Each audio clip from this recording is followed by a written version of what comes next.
मराठी अभिनेते सचिन पिळगावकर आणि सुप्रिया पिळगावकर यांची मुलगी श्रेयाला सगळेजण ओळखतात. पण श्रेयाच्या जन्मापूर्वी त्यांनी एका मुलीला दत्तक घेतला होता. पण या मुलीनं मोठं झाल्यावर पिळगावकर कुटुंबावर अनेक गंभीर आरोप केले होते. तर तिच्यामुळे श्रेयाला आज देखील एका गोष्टीचा प्रचंड त्रास सहन करावा लागतो. सचिन पिळगावकर यांनी त्यांच्या आत्मचरित्रात याबद्दल खुलासा केला आहे. श्रेयाच्या जन्मापूर्वी सुप्रिया आणि सचिन यांनी करिश्मा मखानी या मुलीला दत्तक घेतलं होतं. या मुलीचे वडील सचिन यांचे मित्र होते. त्यांनी त्यांच्या आत्मचरित्रात हाच माझा मार्ग ऐकला यामध्ये या घटनेचा उल्लेख केला आहे. याविषयी त्यांनी एका मुलाखतीतही भाष्य केलं होतं. करिश्मा ही अतिशय श्रीमंत घरातील मुलगी होती. ती लहान असताना तिची आई खूप आजारी होती.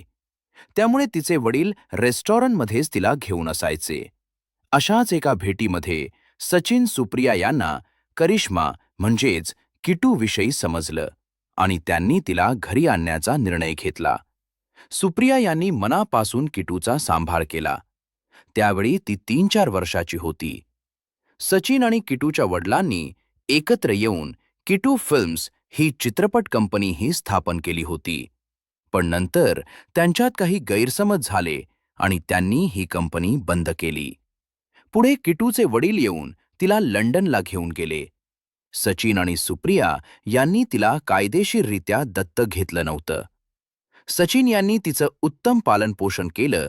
इतकंच नाही तर तिला चित्रपटांमध्ये भूमिकाही दिल्या. मात्र करिश्माच्या वडिलांनी कोणतीही पूर्वकल्पना न देता तिला परत घेऊन गेल्यामुळे पिळगावकर कुटुंबाला या गोष्टीचा मोठा धक्का बसला होता. सचिन यांनी किडनॅपिंगचे आरोपही केले होते, पण हे आरोप त्या कुटुंबाने फेटाळले. त्यानंतर करिश्मा आणि तिच्या बाबांनी मिळून एकत्र पत्रकार परिषद घेतली. यात तिने सचिन आणि सुप्रिया यांच्यावर अनेक गंभीर आरोप केले. किटू आणि याच किटूमुळे काही जणांमध्ये श्रेया ही सचिन सुप्रिया यांची दत्तक मुलगी असल्याचा गैरसमजही निर्माण झाला. त्यामुळे श्रेयाला ती त्यांची सक्की मुलगी असल्याचं आजही अनेकांना सांगावं लागतं आणि या गोष्टीचा श्रेयाला देखील त्रास होतो.